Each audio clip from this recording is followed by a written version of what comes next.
시청자 여러분 안녕하십니까. 주식 승천 10시 멘토 클리닉의 김도영이 오늘 월요일날 비를 맞으면서 여러분들 앞에 다가서게 됐습니다. 주말 잘 보내셨습니까? 그렇게 딱히 주말에 좀 즐겁게는 보내지 못했을 것 같아요. 날씨는 좋았지만 결국 투자자들의 마음은 좀 무거웠던 주말이 아니었나 그런 생각이 듭니다. 비를 들고가는 강풍이 주말에서부터 여전히 계속 이어지고 있는 부분인데요. 우리나라 시장에 불지 않아도 되는 바람이 좀 불고 있죠. 북풍이 지금 좀처럼 잠잠해질 기미를 보여주고 있지 않습니다. 우리나라의 북풍이 언제쯤 잠잠해질 건지 투자자들도 좀 필요할 것 같은데요. 또다시 이제 시장이 오늘 마무리가 되고 있는 시점에서 개성공단에 대한 철수 또는 잠정 중단 소식이 전해지면서 여러분들 지금 많이 위축되어 계실 것 같은데요. 과연 이것이 떠나가는 소납비 마지막 비일지 여러분들의 계좌를 올려줄 수 있는 신호탄이 될 것인지 저희와 함께 같이 살펴보시면 좋을 것 같은데요.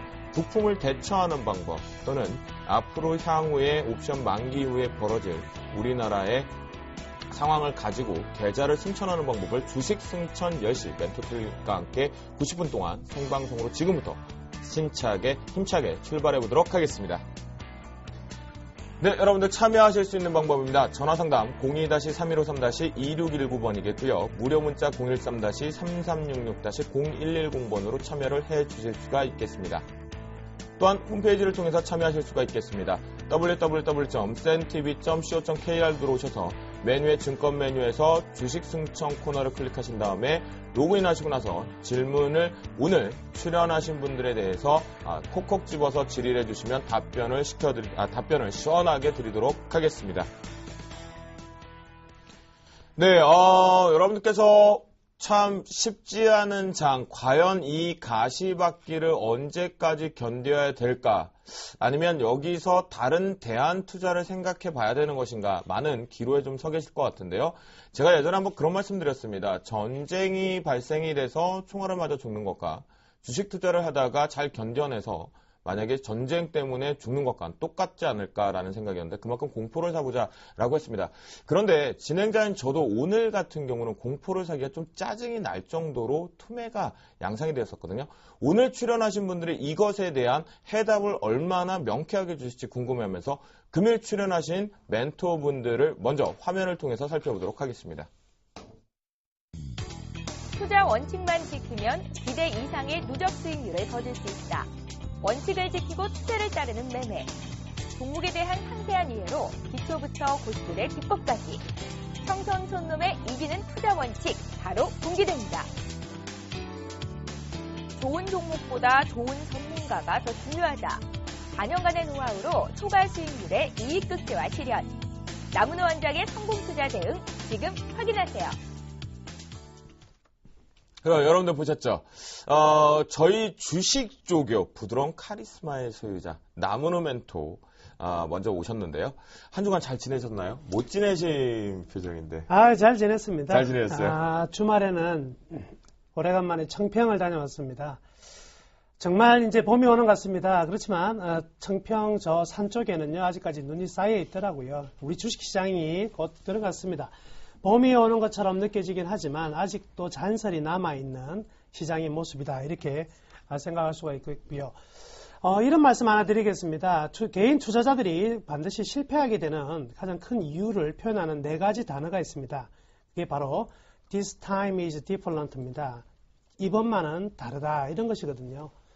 지금 최근에 이제 북한 리스크가 상당히 좀 커지다 보니까 과거에는 이 북한 리스크를 금세 이겨내고 주가가 상승했는데 이번에는 뭔가 좀 다르다 이거죠. 그래서 이번에는 뭔가 다르다. 그래서 지난번까지의 학습 효과를 본다면 분명히 사야 되겠지만 이번에는 다르기 때문에 사지 않고 파는 게 낫겠다라고 판단하는 개인 투자자분들도 상당히 많은 것 같습니다. 제가 방금 말씀해 드렸었죠.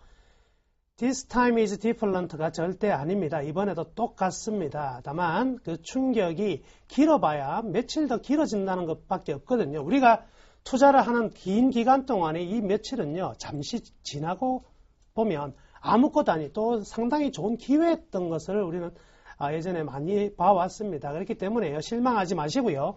때로는 주식 시장 잠시 덮어두시고요. 지금 봄꽃이 한창입니다. 봄나들이 가시고요. 좀 느긋하게 시장을 좀 즐겨 즐기신다면 이 시장 결코 어렵지 않게 여러분들이 원하는 바로 다시금 회귀할 것으로 믿습니다. 네, 그렇군요. 아니, 뭐 주말에 어떻게 좀 잘 지내셨냐 그러니까 잘 지내셨다 그러더니 이렇게 무섭게 그렇게 조교처럼 이렇게 얘기를 하세요. 안 그래도 지금 투자자들이 지금 시청자들이 위축되어 있는데 지금 즐겁게 해주셔야지. 할 말은 한다. 주식계의 독설가. 오늘도 할 말은 하실 것 같은데요. 주말에 비가 좀 많이 내렸어요. 근데 주말에 또 어디 다녀오셨죠? 예, 저는 비 안 오는 데 갔습니다. 아, 그러셨어요? 네, 제가 이제 여러분, 많은 분들이, 뭐 자랑이 아니고요. 많은 분들이 지난 그 추석부터 연말, 구정까지 많이 보내주셨어요. 그래서 모아가지고, 여러분, 모아가지고, 제가 1박 2일 대포리를 다녀왔습니다. 대포리요? 예, 벌교. 꼬막 나오는데. 네네네. 네, 거기 대포리의 언덕에, 네. 예, 작은 자의 집이라는 데가 있어요. 양로원인데, 아주 어려운 양로원입니다. 그래서 여러분 모아주신 돈 차곡차곡 모아가지고, 여러분 이름으로, 우리 센 시청자 여러분 이름으로, 엘리베이터를 놔주셨습니다. 아, 그러셨습니까? 예, 또 좋은 일을 하고 예, 있네요. 그리고 송강사, 그리고 주암호, 이래 가가지고, 하여튼 한 바퀴 돌고 왔고요. 또 누구 곁에, 또 가니까 또 뭘 잡아줘요. 제가 제일 좋아하는 겁니다. 자다가도 먹는 거, 잡아줘가지고, 무지하게 3일 동안 먹고 왔습니다. 멍멍탕 먹고 왔습니다. 그래서 하여튼 여러분, 힘내십시오. 걱정하지 마시고요. 예. 네, 알겠습니다. 역시 주말에도 비 오는 곳을 피해서 또 다시 한번 많은 나눔을 좀 나누고 오신 것 같습니다. 제발 방송에서도 좀 독서를 안 하고 좀 이렇게 나눔을 나누듯이 좀 즐겁게 좀 얼마나 좋겠습니까, 여러분. 알겠습니다. 벌써부터 두 분의 길을 받아서 주식승천 10시 멘토클리닉 본격적으로 월요일 방송을 지금부터 스타트하도록 하겠습니다.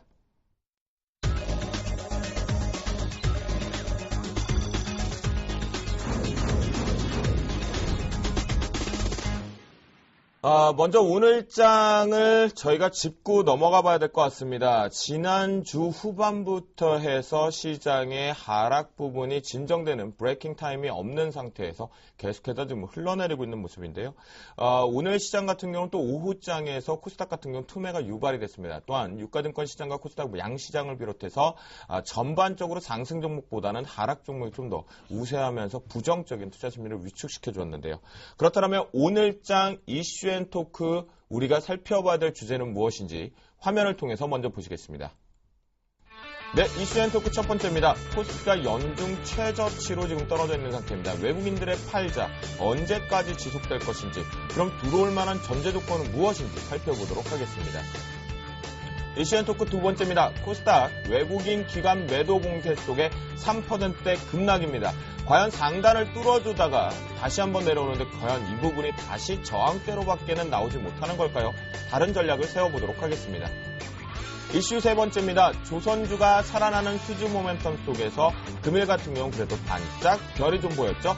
주가가 반등할까요? 늘들 얘기 나오는 건데 과연 장기 트레이딩 관점에서 유력한지 모멘텀이 있는지 체크해보도록 하겠습니다. 금일 우리나라 시장은 사실 제가 여러분들께 지수가 엿새째 연속 상승세로 편안하게 즐기고 계십니까? 라고 말씀을 드려야 되는데 엿새째 하락세로 지속되고 있는 상태입니다. 오늘자 1920포인트마저 무너져 내렸고 제가 예전에 말씀드렸지만 그러지 않았으면 좋겠다 했지만 1940포인트는 허수 지지력이다라고 말씀드려서 이탈이 나오고 있는 모습입니다. 연중 최저점 기록을 다시 썼는데요. 오늘장 나무르멘토 어떻게 보셨습니까? 투매도 좀 심했었거든요. 예, 아무래도 이제 외국인이 심리적으로 상당히 좀 압박을 가하고 있는 모습입니다. 일단 외국인한테 그 틀을 찾을 수가 있겠는데요. 최근 이제 글로벌 자금들이 모두 이머징 마켓에서 다시 선진국 쪽으로 회귀가 되고 있는 상황입니다.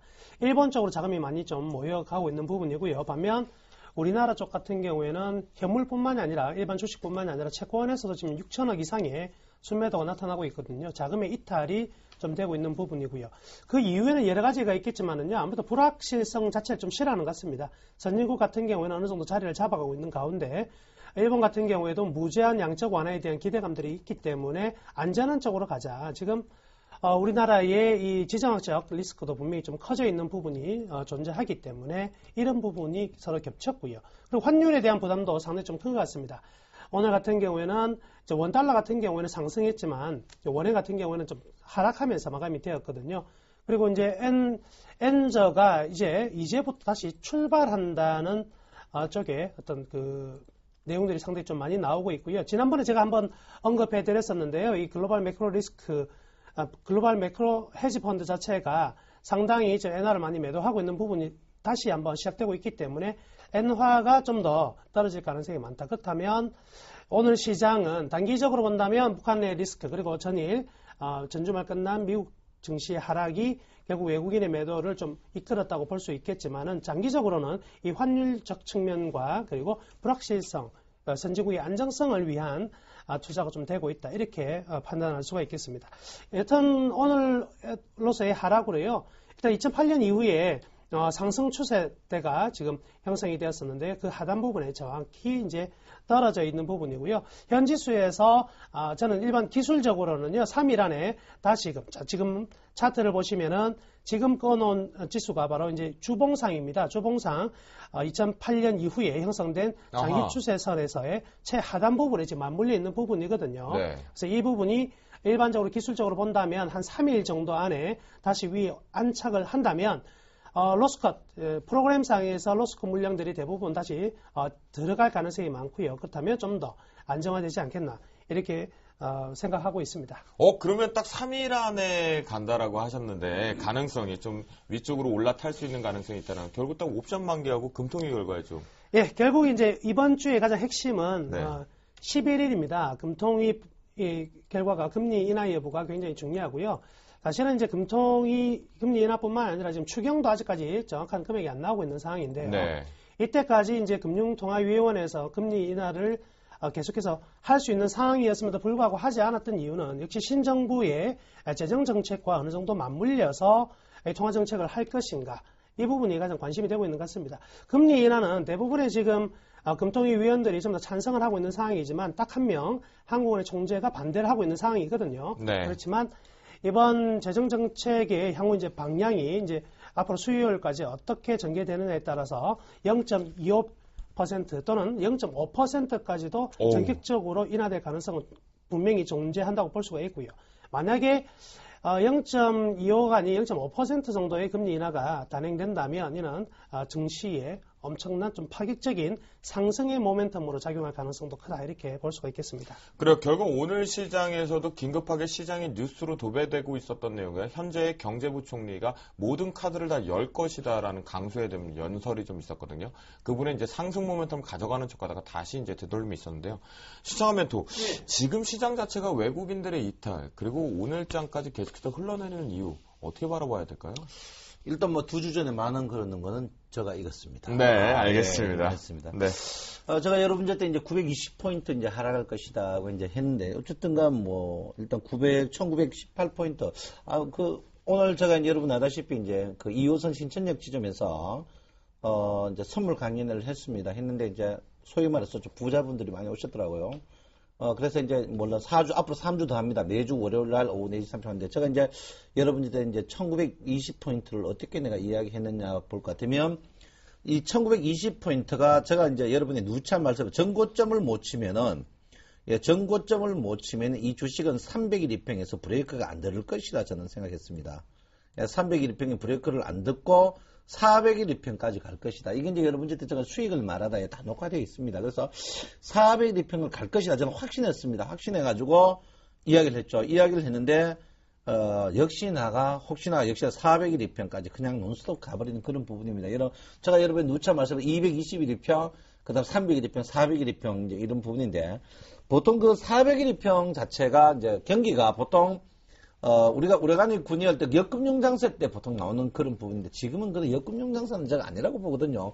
어쨌든 지금 실적장세란 말이에요. 그래서 제가 볼 때는 남원장님하고 똑같은 그런 그 시관입니다. 저는 일단 주가 자체는 저는 이번 주 내로 300일 입평까지 300일 입평이 1940한 7, 8포인트 있는데 이까지는 분명히 이제 반등하지 않을까 이렇게 보고 있습니다. 그래서 여러분께서 일단 1980. 그리고 또 제가 여러분들 분명히 말씀드립니다. 코스닥은 이거 대국민 사기를 펼칠 것이다. 이제 역시나로 대국민 사기극을 이틀 만에 치렀습니다. 제가 분명히 그때 여러분에게 뭘 써놨냐면 여러분 분명히 520포인트대로 분명히 올 것이며 궁극적으로 500포인트까지 올 것이라고 제가 분명히 말했는데 저 말을 안 듣고 오늘 코스닥 주식이 폭락하니까 제가 마비될 정도로 전화를 많이 했습니다. 그래서 코스닥은 궁극적으로 국민적인 사기극이다 이렇게 제가 말씀드리겠고요. 어쨌든 간 여러분 지금 자리에서 보통 우리가 호재 나오고 주식 저가 있습니까? 악재 나오고 주가 저저가거든. 그래서 이제 400일 입평, 이 절대 저평가입니다. 400일 입평 절대 저평가니까 여러분 너무 염려하지 마라 이렇게 말씀드리고 싶습니다. 그러면 신청하면 또 400일 입평선회가 절대적 저평가 국면이다라고 한다라는 것은 예. 여기서 지금 하방 브레이킹이 걸렸다고 보시는 겁니까? 예, 저는 하방 브레이크가 걸렸다 이렇게. 제가 이제 여러분한테 이제 누차 말씀드렸죠. 첫 이슈가 이제 원화의 약세입니다. 네. 원화의 약세. 제가 이제 여러분하고 우리나라 주가하고 원화의 약세. 제가 그때 여러분한테 분명히 뭐라고 말했냐면 원화의 약세는 여러분 절대 이 주식을 벗겨나 이제 주가가 추가적으로 상승을 없다. 이래서 제가 2000포인트 여러분 이제 누차 말씀드립니다. 원화의 약세는 제가 여러분에게 뭐라고 말했냐면 여러분 이거는 죽어도 주식이 고평가입니다. 그래서 원화가 여러분 제가 본격적으로 주가 상승은 1060원대 가야 된다. 지금 이제 원화가 엄청난 1140원이거든요. 그래서 제가 여러분한테 뭐라 했냐면 원화가 1060원, 1080원 이하 가야만이 주가 빠진다. 그러면 주가가 된다 했는데 이때 주가가 2000포인트 찍었을 때도 원화가 그때 이미 1120원이었습니다. 그래서 원화의 약세 이 부분이 계속 이제 아낄 거는 겪을 것이다 이렇게 말하면 또 하나는 여러분에게 과거는 일본 증시하고 우리나라는 일본 증시의 상승이 우리나라 증시도 같은 동반된 상승이 지금은 아니다. 제가 분명한데 지금 일본의 상승 주가의 계속 상승 작년 11월 이후에 일본 증시의 상승 이런 부분 그리고 우리나라의 증시의 하락 이게 이제 일본 증시고 우리나라 증시의 하락입니다. 그리고 이번 주 내내 일본 증시가 급등했습니다. 제가 볼 때는 대북 리스크 그거 얼마 안 돼요. 대북 리스크보다는 일본의 경쟁 부분 이런 부분에서 더 우리가 이제 환율과 일본 증시와 우리나라 증시의 어떤 경쟁 관계 이런 부분에서 더 큰 영향이 있지 않을까 이렇게 저는 보고 있습니다. 네, 그렇군요. 결국 이제 환율 시장 부분이 지금 그 어느 때보다 우리 증시에 대한 영향력이 좀 큰 것 같습니다. 외국인들 금일 같은 경우도 3천억 원 넘게 매도 압박 부분에 대해서 지수를 좀 끌어내렸는데요. 외국인 도대체 돌아올 만한 카드가 도대체 뭐가 있을까요? 나무르멘토. 일단 현재는 그 외국인들이 들어올 만한 마땅히 좀 큰 매력이 없습니다. 그래서 일단은 외국인들 같은 경우 제일 싫어하는 게 불확실성이거든요. 외국인 입장에서는요, 한국이라는 나라에 투자하는 것 자체가 위험한 겁니다. 그렇기 때문에 한국에서의 어떤 기타의 새로운 불확실성이 나타나게 되면 빠져나갈 수밖에 없을 것이고요. 아까도 말씀해드렸다시피 철저히 선진국 중심으로 다시금 자금이 다시 리턴하는 이런 일련의 흐름들이 나타나고 있기 때문에 이 부분에서 한국만이 가지고 있는 좀 나은 분명히 이제 매력이 있어야 될 것인데요. 어떠한 경우에도 주식의 가장 큰 매력은요, 가격의 어떤 낙폭 과대입니다. 그래서 얼마만큼 저평가가 되느냐의 문제인데, 분명히 우리나라 시장은요, 충분히 저평가가 되어 있는 상황이라고 볼 수가 있기 때문에 외국인들의 매도는요, 어느 정도 좀 줄어들 가능성이 크다. 다만, 이러한 매도가 줄어들기 위해서는 분명히 엔화 약세가 그 속도 측면에서 일정 부분 좀 감속해야 된다는 거죠. 엔화 약세는 계속해서 진행이 되겠지만은 그 속도의 문제입니다. 어느 정도 가파르게 진행이 되느냐 아니면 서서히 진행되느냐에 따라서 외국인들 다시 재매수로 돌아설 수 있느냐 없느냐에 대한 어떤 판단을 내릴 수 있을 것 같고요. 또 하나 지금 외국인들이 매도를 하고 있는 것은요. 선물이라는 거래가 우리나라는 반드시 같이 존재하면서 충분히 해치 거래를 할 수 있기 때문에 마음껏 매도를 하고 있는 부분입니다. 올해 1월 달 들어서 현재까지 한 4만 개 이상의 외국인들 매도가 나타났었는데요. 이 현물 측면으로도 지금 4조 가까운 매도가 같이 나와 있는 부분이거든요. 그렇지만요. 또 하나의 좀 흥미로운 사실을 하나 기억을 해둬야 될 것은요. 코스닥 시장에서는요. 올해 현재 1월 1일부터 현재까지요. 순매수 금액이 아직 7천억에 육박하고 있다.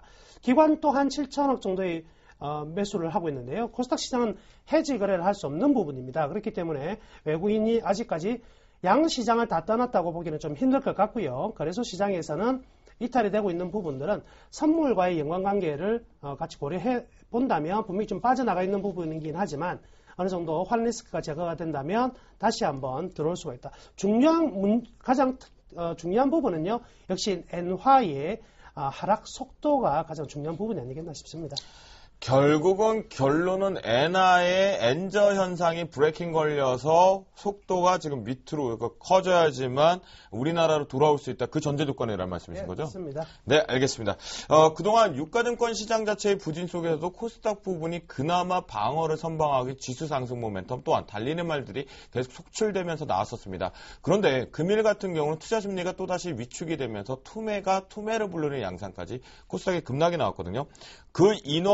그 원인이 무엇이고, 그 다음에 조정이 이어질지, 아까 우리 신창한 멘토가 코스닥 대국민 사기극이 걸릴 것이다 라고 하면서 맞췄다라고 말씀을 드렸거든요. 자, 코스닥 급락원은 도대체 어디로 보시는 겁니까? 예, 코스닥 여러분 한번 생각해 보십시오. 전쟁 나버리면 주식이 삼성전자가 필요 있고 그렇겠습니까? 그건 아니라고 보거든요. 그래서 요즘 북한 핵에 대해서 이제 뉴스를 정밀하게 한번 볼 것 같으면 북한이 핵이 이제 이스타르 통신에서 나왔죠. 5기가를 갖고 있다. 그런데 이제 소형화되지 못해서 이제 아주 탄두를 심는 변기에 신지 못한다. 이렇게 나오고 있습니다. 결론은 이제 핵 자체가 이제 자폭용이지 이제 남을 해치는 그거는 아니라고 이렇게 나옵니다. 그래서 핵에 이제 우리가 항시 이제 생각할 때 저는 사실 친북도 아니고 저는 아주 반공주의자입니다. 그렇지만 제가 제일 보기 싫어하는 사람이 떵정이라는 분인데 저걸 객관적으로 봐야 되는 거거든요. 과연 우리 동해안에 러시아 병기가 만약에 100대 떠가지고 연습을 한다면 우리 비상 걸립니까? 안 걸립니까?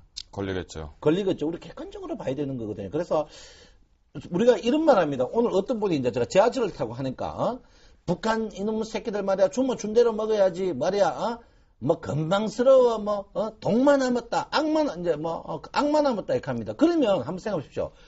없는 사람이 악이라도 남아야지 악까지 안 남으면 뭘 하겠습니까? 네. 예, 그런 입장에서 봐줘야 되거든요. 그래서 제가 볼 때는 북한도 놓지 못합니다. 이 개성공단을. 우리나라도 마찬가지. 우리나라는 사실 별거 아니거든요. 그래서 저는 그런 생각해요. 잘 될 것이다. 이걸 빌미 삼아서 두 가지를 아셔야 됩니다. 첫 번째 뭐냐면 첫째 제가 볼 때는 이 북한 리스크, 컨트리 리스크로 지금 현 정부도 국민 단합이라든지 야당 어떻게 코피 터주는데 이런 부분에 굉장히 많이 써먹거든요. 사실 북풍이. 그리고 두 번째는 뭡니까? 외국인이 지금 환율 때문에 환율이 1,100원대 같으면 주식을 손해보고 팔아도 1,000원에서 1,100원 같으면 그 리스크를 바닥에서 보면 12, 3%지만 위에서 보면 15%단 말이에요. 그래서 제가 볼 때는 지금은 1,100원까지는 계속 팔 것이다. 그러면 우리나라가 달러가 없느냐? 달러 넉넉하게 있습니다. 굉장히 우리나라가 사례 보유기거든요. 그래서 제가 볼 때는 지금 외국인이 파는 거는 지속적이지 못할 것이다. 이렇게 보기 때문에 조금 전에 남 회장님도 말씀드린 지금 자리에서 여러분이 따라가는 투매하다. 그리고 북한이 쳐들어올 것 같다. 이거는 아닙니다. 그래서 제가 볼 때는 이런 데 흔들리지 마시고 이럴 때일수록 점진적으로 좋은 주식을 매물을 늘리는 게 현명하지 않나 저는 그렇게 생각하고 있습니다. 네, 신차하면서 이제 코스닥의 워닝, 그 다음에 과연 들어올 것인가, 아까 말씀하셨던 520포인트를 지켜주는 이유, 이 부분을 좀 명확하게 설명을 좀 못 해주신 것 같아가지고요. 나무로 멘토를 통해서 이제 본격적으로 코스닥 자체가 오늘 왜 조정이 북한 리스크 부분은 아닌 것 같단 말이에요. 투자 심리 위축이 됐고, 단순하게 우리가 북한과 환율 부분 때문은 아닐 것 같아요. 차익 실현 효과가 좀 크지 않았을까요? 이렇게 보면 됩니다. 우리 최근 TV에 프로에 보면은요. 맨날 죽는 프로가 하나 있습니다. 자다가도 죽고요. 선풍기 틀어놓고도 죽고 계속 죽는 위기 탈출 이렇게 하는 프로가 있는데요. 제가 보기에는 넘버 10이요. 네, 거의 위기 탈출이 아니라 이승 탈출 넘버 1 이런 프로가 있습니다. 안 죽는 경우가 없어요. 네. 자, 그러면 왜 그렇게 모든 사람들이 죽어나갈까요? 이유는요. 살아있기 때문에 그렇습니다. 살아있기 때문에 죽는 것이거든요. 자, 주식도 마찬가지입니다. 왜 떨어질까요? 올랐기 때문에 그렇습니다. 왜 많이 떨어질까요? 코스피 떨어지는 동안에 코스닥이 안 떨어졌기 때문에 많이 떨어지는 겁니다. 네네. 그리고 이 매도가 어디서 나온지를 생각해야 되는데요. 지난 1월 1일부터 현재까지는 외국인들, 아까 제가 말씀해 드렸지만 외국인들이 현재까지 7,264억 샀고요. 그리고 기관이 7,500억을 매수했습니다. 그렇다면 누가 다 팔았냐? 개인들이 팔았거든요. 그렇기 때문에 개인들의 지금 매수 주체가 없는 상황입니다. 그렇기 때문에 외국인들 오늘 기관 같은 경우에도 사실 매도량을 보면은요 367억과 323억밖에 되지 않습니다. 네. 작은 작은 물량이지만 결국 뭐가 사라지냐 하면 대기 매수 자체가 빠짐으로 인해서 주가가 그대로 충격받는 부분이거든요. 그렇다면 이런 상황이 어떤 상황이냐면 심리적으로만 순간적으로 보여지는 가격일 가능성이 굉장히 많습니다. 그래서 완전히 팔고 떠난 세력이 떠난 자리에서 우리가 설거지하기 위해서 들어앉아 있는 이런 부분이 절대 아니고요. 그렇기 때문에 심리적인 충격이 이 지수의 충격으로 나타났다. 이렇게 판단한다면 오늘 매도 나왔던 부분들은 계속 연장되어서 계속 이 흐름이 거꾸로 떨어지는 것은 아니고요. 이제 코스닥이 상대적으로 코스피 대비 좀 강했던 부분이 이제 오늘 좀 어제와 오늘 나타났다 이렇게 볼 수가 있겠고요. 그렇다고 본다면 단기 급락에 따라서 분명히 코스닥 또한 가격 매력이 굉장히 증가된 부분입니다. 단 떨어질 때는 모든 종목이 동시에 떨어지지만 올라갈 때는 절대 모든 종목이 동시에 올라가지 않습니다. 그렇기 때문에 철저히 실적이 좋고 또 하나 충분히 거래량이 살아날 수 있는 기업들 그리고 대형주에서만 접근을 하셔야 되겠습니다. 이를 동시에 떨어질 때는요. 너나 할 것 없이 펀더멘탈 상관없이 대부분 떨어지거든요. 이럴 때일수록 지금 백화점처럼 종목을 많이 늘려놓으신 분들 같은 경우에는요. 철저히 종목들을 수평 이동하면서 그중에 최고 우량한 종목 위주로 집중시키는 이런 투자로 잡으시면은요. 이번 떨어지는 것도 상당히 좀 좋은 기회로 활용할 수가 있겠습니다. 네. 신사람 멘토.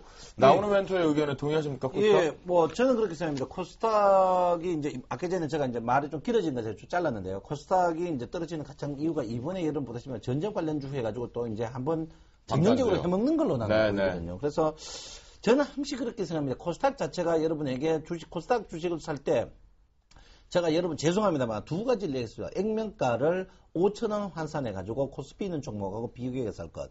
두 번째, 코스닥 종목을 정확한 스페링으로 그 종목을 쓸 수 있으면 사라. 결론은 그 말이 뭐냐면 이제 방금 완남현장님은 똑같은 생각입니다. 분석을 해가지고 살아야 되는. 근데 코스닥 자체가 이제 회계장부가 옳지 않거든요. 그리고 전쟁 관련주가 뜬다는 그 자체가 그게 문제가 있습니다. 그래서 제가는 그렇게 생각해요. 코스닥 자체가 여러분 제가 누차 말씀드리는 게 뭐냐면 전체 비중에 많아봐야 25% 이상 하면 안 된다 했는데 사실 코스닥이 펄쩍펄쩍 뛸 때는 여러분 감당하지만 펄쩍펄쩍 빠질 때는 감당을 못 하거든요. 감당할 수 있는 주식만 제가 이제 지난주에 했던 멘트가 뭡니까? 주가가 빠졌다가 제자리에 왔을 때 이 주가가 제자리에 올 것이냐 안 올 것이냐가 문제인데 네, 그렇죠. 예, 코스닥 같은 거는 빠졌다 주가가 와도 제자리에 안 온단 말이에요. 왜? 여러분 갖고 있는 주식은. 그러니까 저는 그렇게 생각합니다. 코스닥 주식을 지금 또 투매를 해야 되느냐? 저는 투매를 해야 된다 주입니다. 그러니까 여러분께서 냉정하게 파시고 코스닥은 항시 가격 리스크, 호재 필요 없습니다. 가격 리스크가 가장 크니까 여러분 지금 또 높은 가격이다. 두드러 팔아야 된다. 제가 분명히 말씀드립니다. 지금 전반적으로 코스닥에 대한 매매 전략은 나무노 멘토는 현재가 가격적인 매력이 들어올 수 있다는 위치와 신창환 멘토는 코스닥은 지금 투매래도 동참을 해야 된다. 코스닥 줄은 좀 보지 말자라는 의견이 좀 팽팽한 것 같은데요. 그래도 세 번째 이슈, 요렇게 한다면 결과론 쪽은 시청자분들과 저 진행자가 결과를 보고 판단을 하면 될 것 같습니다. 코스닥이 다시 살아나는지 또한 거기서 매매 트레이닝이 나오는지 아니면 투매에 동참을 하면서 유가증권 시장 쪽으로 돌아나가야 되는지는 저희가 향후에 한 1, 2주를 지나고 나면 흐름이 파악되지 않을까 판단이 되고요. 세 번째 이슈 한번 살펴보도록 하겠습니다. 조선주가 또다시 한번 빵 하고 부웅 하고 수주 모멘텀을 기대하면서 모처럼 반등을 가져왔어요. 시장에서는 뭐 기술적 반등이다. 대한업종으로 이제 주도로 갈 준비에 꿈틀거리는 것이 아니냐 이런 얘기를 했는데요. 장마감 이후에 STX 조선해양이 캐나다와의 1916억 규모의 탱커 공급 계약을 체결했다는 소식이 좀 나왔습니다. 과연 이 조선주의 전망, STX 조선해양이 그렇게 문제를 일으키다가 다시 한번 수주 모멘텀을 만들어주고 있는데요. 우리나라의 조선 업황 자체가 향후적으로 전망이 있는 것인지 충분히 가격적인 매력이 온 것인지 신창원 멘토. 예. 네, 어떻게 보십니까? 예, 조선주는 뭐 제가 여러분 이제 했겠죠. 이제 국민적으로 국민기업이다. 조선 자동차 화학은 제가 국민기업이다. 조선주는 여러분 이제 지켜봐야 된다. 이렇게 제가 누차 이야기했는데요. 이제 과거는 트로이카가 은행증권 건설이었죠. 저는 그렇게 생각합니다. 지금 트로이카는 저는 이제 트로이카라는 개념 자체 가장 이제 누구나 접근할 수 있는 그런 주식이라 한다. 제가 볼 때는 은행증권은 아니다. 이렇게 봅니다. 저는 건설, 조선, 건설, 조선, 자동차다. 저는 이렇게 이제 단정하는데요. 네. 조선 같은 경우에 지금 이제 그 우리나라 조선 기술자 이제 제가 볼 때 LNG까지는 중국과 기술 차이가 별로 없다고 봅니다. LNG하고. 그래서 저는 드릴십이거든요. 그래서 드릴십인데 최근에 드릴십 수주하는 그런 부분에 보면 우리나라 조선업체가 굉장히 강합니다. 그러다가 이제 원화 약세라는 말은 뭡니까? 원화 약세라는 것은 그만큼 이제 우리가 가격 경쟁이 더 좋아진다는 그런 부분이거든요. 그리고 중국이 조선 부분에 대해서 이제 여러분 누차 말씀드렸지만 굉장히 강한 드라이브를 씁니다만 중국이 안 되는 부분이 뭐냐면 그 약속이죠. 계약 약속 부분에 대해서 항상 고무줄적인 점이 좀 있습니다. 그래서 제가 볼 때 조선주는 굉장히 조금 저평가됐다. 물론 다 저평가지만 조선주는 어느 한 활로, 그러니까 삼성전자가 있으면 주가를 움직이기 위해서 어느 업종이 보통 같은 업종이 가야 됩니다. 과거는 삼성전자, 전기전자가 가면 그 뒤쪽에 따른 자동차 뭐 이런 부분인데 제가 볼 때는 아마 조선하고 건설 부분이 아닌가 이렇게 저는 저번에도 있고 지금도 그렇습니다. 그래서 여러분 조선 부분은 관심을 계속 두셔도 되지 않을까 이렇게 저는 생각하고 있습니다. 아, 그렇군요. 네. 건설과 조선, 자동차가 이제 가능성이 있다라고 얘기했습니다. 조선주는 추가 상승 모멘텀이 있다라는 곳으로 신청한 멘토는 의견을 주셨습니다. 나무르 멘토 어떻습니까? 조선주에 대해서 과연 주도 섹터로 업종으로 좀 돌아올 수 있을까요? 일단 뭐 최근 수주 모멘텀이 상당히 좀 많이 증가되고 있습니다. 네. 현대중공업과 삼성중공업 위주로 최근 보면은 해양가스 처리 설비라든지 그리고 반잠수식 시추 플랫폼과 관련해서 한 30억 달러씩 정도 수주의 영사가 지금 제출된 상태에서 대기되고 있는 부분이 있고요. 상선 부분에서도 상당히 좀 좋은 상황이거든요. 그래서 올해 전체적으로 해운업계, 조선업계 같은 경우에는요, 200억 달러 정도의 이 장단기 프로젝트 수주가 가능하다. 이렇게 보고 있습니다. 전망 굉장히 좀 좋은 상황이고요. 다만 이제 항상 이 조선업종이 전체적으로 상승하기 위해서는요, 어느 정도의 원자재 상승이 나타나야지만 이런 시추 사업이라든지 그리고 해운 사업도 충분히 늘어날 수 있는 부분이거든요. 근데 최근 이제 전체적으로 원자재 가격이 좀 올라가지 못하고 있는 상황입니다. 아무래도 중국 자체가 투자를 굉장히 많이 줄였거든요. 소비 위주의 정책을 쓰다 보니까 투자를 많이 줄이게 되고요. 거기에 따라서 원자재 가격이 전체적으로 좀 떨어지고 있는 이런 부분들이 결국 이제 조선업 또한 영향을 좀 받아서 계속 수익 개선이 좀 지연되고 있는 부분이거든요. 장기적인 전망으로는 충분히 현재의 어떤 그 수주 모멘텀과 관련해서 상승 가능성이 좀 크다 이렇게 볼 수가 있겠는데요. 단기적으로는 역시 시장 중심에 와 있는 업종이 아니다 보니까 시장 중심이 철저히 IT를 요구하고 있는 상황이거든요. 그렇기 때문에 조금은 좀 처질 가능성이 많다. 그렇지만 굉장히 좀 장기적으로 봐야 되니까요. 조선업종을 나는 매수를 해야 되겠다 생각하시는 분들은요. 좀 천천히 기다려가면서 추이를 확인하고 매수해도 늦지는 않을 것 같습니다. 아, 그래요? 그러면 신청한 멘토, 예. 조선업종 중에서요. 가장 탑픽으로 뽑는 종목이 있다면? 예, 저는 현대중공업입니다. 아, 현대중공업. 네, 현대중공업의 가장 이제 물론 뭐 그 생산성 이런 부분에 조금 떨어지는 부분이지만 네. 그 현대중공업이 그 메이저 중에 확실한 메이저거든요. 그래서 저는 현대중공업 쪽으로 1등 주식을 사야 된다에 변함이 없습니다. 그래서 현대중공업을 조금 사야 된다. 뭐 실적이나 이런 거 보면 물론 다른 종목이 좀 저평가된 가능성이 현대중공업보다 약간 뭐 현대중공업이 고평가될 수 있는데 우리가 이제 큰 시장이 커졌을 때 네. 수용이라든지 발주라든지 덕후 이런 부분을 봤을 때 현대중공업을 봐야 되지 않을까. 그리고 최근에 이제 그 중고 선가가 워낙 떨어집니다. 왜냐하면 옛날 이제 연료 많이 먹는 그런 선가들은 빨리 이제 도태를 시키고 있거든요. 그래서 그런 부분으로 봤을 땐 그 굉장히 현대중공업을 봐야 되고 최근에 여러분 우리나라 그 상선주들이 엄청난 적자를 겪고 있죠. 근데 이제 세계에서 1등, 2등 이제 그 선주사가 여러분 아다시피 머스크하고 에버그린이죠. 그 머스크가 엄청난 흑자를 보였거든요. 그게 전부 이제 절전형입니다. 최근에 이제 우리나라 조선에서 절전형 선을 전부 머스크에서 발수했거든요. 그래서 제가 볼 때는 이 비수기의 이제 절전형 그런 부분에 대해서 우리나라가 굉장히 있고 또 하나는 단기간에 많은 배를 수용하고 이제 건조할 수 있는 부분이 현대중공업이기 때문에 현대중공업 주가 물론 바닥입니다. 그래서 제가 볼 때 현대중공업 제일 중요하지 않나 이렇게 생각하고 있습니다. 그러시군요. 예. 아까 드릴십에 대한 강점 얘기를 하시길래 다른 종목을 나올까 했는데 역시 1등 종목을 정확하게 탑픽으로 좀 보자. 라는 시장 멘토 의견. 그러면 나무르 멘토는 조선주를 신규적인 매수는 지금 자제하자라는 의견을 주셨지만 그래도 그나마 관심 종목에 넣어놓고 흐름을 체크하자면 역시 업황이 회복될 때는요. 반드시 1등주를 잡으셔야 됩니다. 역시 현대중공업 그리고 현대중공업 같은 경우는 가격이 이제 19만 원대 하다 보니까 투자자분들이 일단 가격 비싸면 못 사시는 분들이 있죠. 이런 분들 같은 경우는 삼성중공업까지 매수하셔도 별 문제가 없을 것 같습니다. 네, 그렇군요. 결국은 두 분이 가장 큰 탑픽은 현대중공업을 보셨고 가격적인 부담이 있다면 삼성중공업을 대안 쪽으로 봐도 된다라는 나무르 멘토 의견이었습니다. 결국 내용을 살펴보면요. 이 조선주 같은 경우는 반등 모멘텀이 좀 있지 않을까 저는 살짝 살펴봤던 거 그렇습니다. 그래요. 오늘의 이슈앤토크 여기서 시장 분석을 좀 마무리를 좀 지어보도록 하겠고요. 내일의 승천주를 알아보기 전에 먼저 멘토분들의 종목 추천, 수익률 베스트 5를 살펴보도록 하겠습니다. 종목 수익률 순입니다. 양순모 멘토의 아이마켓 코리아가 2위로 단계 상승이 좀 나왔네요. 정대희 멘토의 조이맥스가 1위 탄환하고 다시 추가적으로 3위까지 올라오면서 9.8% 상승세를 유지합니다. 김용준 멘토의 아나페스가 4위로 단계 상승이겠고요. 양순모 멘토의 YG엔터가 한 단계 이탈해요. 그렇다면 오늘 1위가 과연 바뀌었을까요? 1위의 종목이 누군지 체크해보도록 하겠습니다. 바뀌질 않는군요. 우리 김용준 멘토의 일양약품이 오늘 급락 여파를 발생했지만 20.4%로 여전히 1위를 유지하고 있다라고 말씀을 드려보도록 하겠습니다.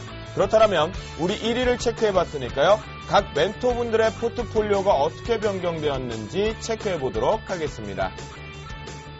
이상로 멘토의 포트폴리오입니다. 한솔 CSN 7.8% 상승세 유지하면서 4,500원 목표가가 달성에 대해서 이익 실현하겠다라는 의견이겠고요. 시젠 같은 경우와 푸시프리마, LG전자는 보유 의견을 주신 반면에 GD는 갑자기 급락 여파가 나오면서 손절 의견을 주셨다라는 거 체크해보시면 좋겠습니다. 양순모 멘토의 포트폴리오입니다. YG엔터테인먼트, 아이마켓 코리아 모두 다 플러스권에서 꾸준하게 들어오면서 보유 의견을 주셨고요. 바이오랜드 16,200원에 추가 매수가 들어오면서 평균 단가가 1차 분해대에서 수정이 되었다. 그래서 마이너스 8.1% 기록 중입니다. 큐비스 11,500원 부근에서 매수 유효하다라는 의견을 주시면서 LG 패션 3만원에서 3,500원 쪽에서 매수 유효하다라는 의견을 주셨습니다. 김용준 멘토의 포트폴리오입니다. 일양약품, ICD, 아나페스, 사파이어 테크놀로지, ENF 테크놀로지까지 모두 다 보유 의견인데요.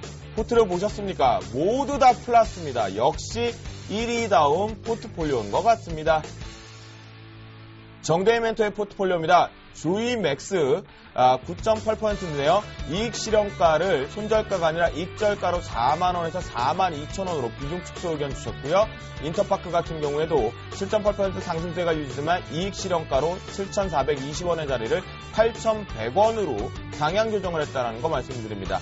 컴투스 같은 경우에도 현재는 마이너스 4.7% 구간에 들어와 있지만 이익 실현가를 48,000원에서 53,500원 부분으로 들어가면 비중 축소 의견을 주셨습니다. 다음 코스맥스 같은 경우는 마이너스 1%권의 지금 기록 중이지만 보유 의견을 주셨네요. 김선윤 멘토의 포트폴리오입니다. 포스코엠텍, 유진기업, 송원산업까지 모두 다 조금 하락 부분에 대해서 지수 영향을 빠져나가지 못하는 것 같지만 보유 의견을 주셨습니다. 안성준 멘토의 포트폴리오입니다. 인피니티 헬스케어 마이너스 4% 부분에 들어와 있지만 역시 지수 영향이 아닌가 그런 생각이 들면서 보유 의견을 주셨네요. 금일 출하하신 나무노 멘토의 포트폴리오입니다. 골프존이 1.3%의 상승세로 플러스권에 좀 들어와 있고요. GS스캔이 마이너스 7.9%대, 셀트리온 마이너스 4.9%대, 대우인터내셔널이 플러스 0.9%를 보유하고 있는데요. 현재 이 부분에 대해서는 리뷰를 잠시 뒤에 체크해 보도록 하겠습니다. 신창환 멘토의 포트폴리오입니다. 대한항공, 삼성 엔지니어링, 포스코, LG화학, 삼성 SDI. 이 포트가 우리 신창환 멘토의 실력이 없어서겠습니까? 시장이 안 좋아하십니다. 여러분들 잠시 뒤에 리뷰를 통해서 각 포인트를 잡아보도록 하겠습니다. 네, 지난주 두 분이 선정하신 종목까지 체크를 좀 포트에 들어왔다는 것을 봤는데요. 주식계의 주교, 나무노 멘토, 그만큼 내 색깔이 나올 것이다 라고 했던 셀트리온이 코스닥 지수발, 발목을 좀 잡긴 잡았어요. 그래도 신규 편입된 대우인터내셔널이 시장 대비해서 견고한 모습인데요. 한 주간의 흐름이 어떻는지 리뷰 좀 체크해 주시죠. 예, 일단 골프존 같은 경우에는요, 이번 주 흐름 상당히 좀 양호한 흐름이 나타났습니다. 시장 대비 훨씬 더 강한 흐름들 역시 유지가 되고 있는데요. 아무래도 이제 외국인과 기관들이 상당히 좀 선호하고 있는 종목이다 보니까 실적, 1, 4분기 실적 굉장히 기대된다고 볼 수 있거든요. 그에 따라서 수급이 붕괴되지 않는 상황에서 적은 거래량에도 불구하고 탄탄한 자기 자리를 매김하고 있는 상황입니다. 두 번째 종목 GS 리테일 같은 경우에는요. 역시 뭐 내수 위주의 종목인데 또 불구하고 일단 글로벌 전체의 어떤 시장 역할을 같이 받고 있는 것 같습니다. 그래서 동반적으로 좀 하락한 부분이 있는데요.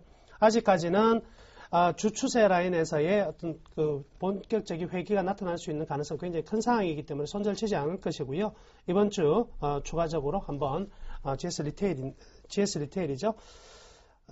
네, 충분히 반등 들면서 다시 한 29,000원대로 회귀할 가능성이 굉장히 높다 이렇게 판단하고 있습니다. 그래서 계속해서 보유를 하셔도 문제가 없을 것 같고요. 네. 제가 강력하게 매수 추천해드렸던 셀트리온은요. 여전히 변함이 없습니다. 코스닥 지금 매수 기준 가격에서 한 4.5% 정도 하락했는데요. 훨씬 더 강한 모습은 언제든지 나타날 수 있고요.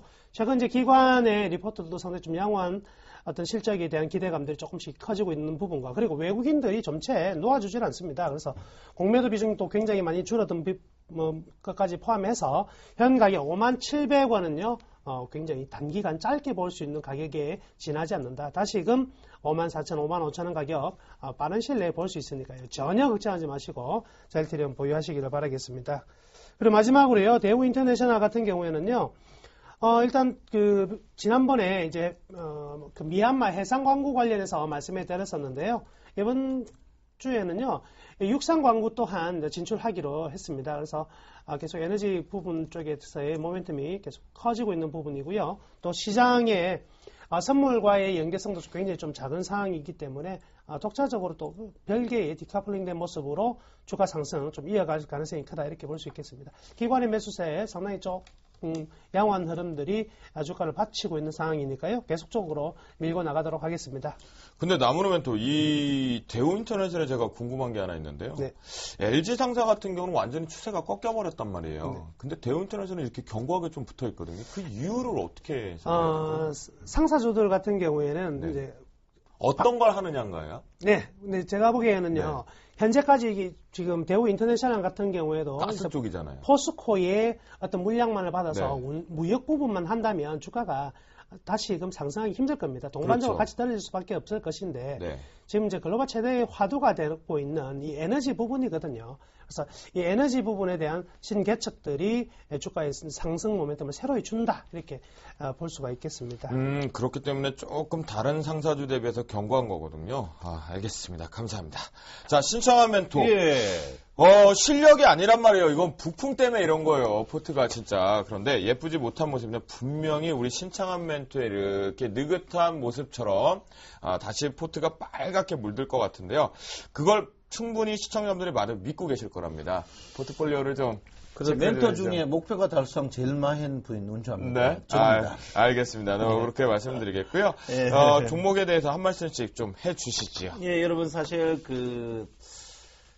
저는 사실 여러분 선물을 계속 이야기를 많이 하는데 사실 해지를 해야 되는 거죠. 네. 예, 종합주가 지수를 이제 우량주로 사면 풋을 걸어야 되는데 이제 선물을 빼고 이제 이야기를 하니까 힘듭니다. 그래서 대한항공 삼성 엔지니어링. 그렇죠. 삼성 엔지니어링은 이제 신정부의 첫 번째 과제가 여러분 아시다시피 용선이 이제 코레일이 손을 들었는데 왜 드는지 이제 저 상세히 보시면 이제 손을 들어가 드는 게 아니고 이제 자기 이제 그 칼을 휘두르기 위해서 이제 손을 드는 겁니다. 드는 거기 때문에 이제 삼성 엔지니어링이 아마 이제 코레일 그 영향의 직격탄을 맞았지 않았나 이렇게 생각합니다. 여러분 아시다시피 삼성물산이 주 사업자였죠. 그래서 했는데 제가 볼 때는 어쨌든 간 이번 박근혜 정부가 이제 해결해야 될 게 제가 볼 때 대북 관계하고 이제 용산 입니다. 그래서 제가 볼 때 잘 될 것 같아요. 물론 지금 어렵습니다. 저도 이 전문가라는 놈이 나와가지고 26% 빠졌다. 이게 좀 문제 있는 거죠. 그렇지만 이런 부분에서 삼성 엔지니어링 팔고 다른 걸 사기가 살만한 종목이 없었어요. 그래서 우량주들이 평균적으로 10% 정도는 다 떨어졌습니다. 사실 전체적으로 코스피 200 종목이요. 네. 떨어졌기 때문에 물론 거기에 비해서 한 2, 3% 더 떨어졌습니다만은 여러분 삼성 엔지니어링 지금은 제가 추면 되면 추매 신호를 드리겠습니다. 공개적으로 제가 이제 방송에서 드릴 테니까. 그래서 삼성 엔젤은 장기 종목, 이제 2주 이상 못 갖고 있어요. 여기 장기 종목으로 돌리시고요. 대한항공은 그래요? 예, 그러면 예. 삼성 엔지니어링을 계속 보유하고 계신 분이 있으시대요, 시청자분께서. 예, 예. 그런데 이분께서 또 대한항공도 예. 44,000원에 매수를 또 하고 있는데 예. 계속 빠져서 이제 기운이 없습니다. 6815님께도 보내주셨는데요. 예. 속 시원하게 좀 대한항공까지. 대한항공은 여러분 아시다시피 이제 원화 약세가 이제 대한항공 같은 게 차입금이 많은 회사거든요. 제가 볼 때 이제 1120원대 제가 여러분이 추천했는데 1120원, 1110원대 이제 끝일 줄 알았는데 이제 대한항공 자체가 이제 회사 자체가 이제 실적이 나빠 그런 것보다 차입금 문제 때문에 지금 그런 경향이 많습니다. 그래서 여러분 대한항공은 1100원 이하 가면 주가 자체가 굉장히 폭등할 것으로 장담하고 있고요.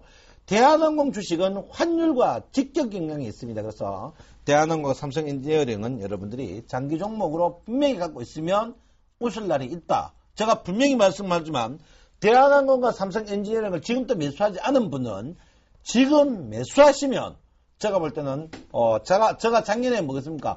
에너지 2인방, 3인방 사락했죠. 두산중공업, 한국전력, 가스공사 사락해가 여러분한테 거의 답을 내줬는데요. 여러분 휴가 갈 것이다 했는데 이번에 만약에 대한항공, 삼성 엔지니어 지금 안 사신 분들은 지금 사시면 여름에 분명히 강 건너 최소 제주도는 갈 수 있다. 제가 분명히 말씀드리고요. 대한항공과 삼성 엔지니어링을 사신 분에게는 전화 주시면 분명히 제주도에서 제가 힘을 쓸 수 있는 부분이 있습니다. 그래서 꼭 혜택을 주겠다. 그래서 대한항공과 삼성 엔지니어링 장기 종목으로 일단 돌리겠습니다. 그리고 네, 6815님 들으셨죠? 대한항공과 삼성 엔지니어링을 장기적인 투자 항목으로 좀 교체를 하자. 그래서 추가적인 분할 매수가 다시 들어가야 될 때, 단가 작업이 들어가야 될 때, 우리 대국민 선언을 하듯이 서울경제 방송을 통해 신창한 멘토가 자신있게 사인 준다고 하니까요. 조금 힘드시겠지만 홀딩하는 전략이 어떤가? 그런 말씀 좀 드려보도록 하겠습니다. 다음 포인트들. 예, 오늘 코스피 중에 제일 많이 떴는 게 LG화학입니다. 네. 그래서 LG화학, 포스코, 삼성 SDI는 뭐 추가 설명 없고요. 평균적인 하락밖에 있습니다. 그래서 7%, 8% 정도 빠졌는데 이 종목들 다 좋습니다. 좋으니까 여러분 그대로 보유하셔도 되지 않나 생각하고요. 뭐 빠졌는데 변명이가 뭐하겠습니까? 여러분 단무지, 단순하고 무시고 지적으로 내 믿으십시오! 갖고 네. 계시면 분명히 된다. 이렇게 말씀드리겠습니다. 참 단무지 하면요 뭔가 그 마지막 게 별로 것 같은데 단순 무식에서요 참 우리 신청하면서 지적이라는 걸 갖다 넣으시는 거 보면 분명히 믿으신 분들은 분명히 계좌가 좀 승천하지 않을까 그런 생각이 좀 듭니다. 저희 주식 승천 10시 멘토 클리닉 현재 생방송 46분째를 같이 좀 진행하고 계시는데요. 하이라이트 코너죠. 내일의 시초가 그리고 내일의 장중의 매매 포인트를 잡아야 될 내일의 승천주 지금부터 화면을 통해 먼저 공개하겠습니다. 내일의 승천주입니다. 나무르 멘토 LG U+를 가지고 나오셨고요. 신창한 멘토 삼성전자를 또 가지고 나오셨습니다. 네, 참여하실 수 있는 방법입니다. 전화상담 02-3153-2619번이겠고요. 무료 문자 013-3366-0110번으로 참여를 해 주실 수가 있겠습니다.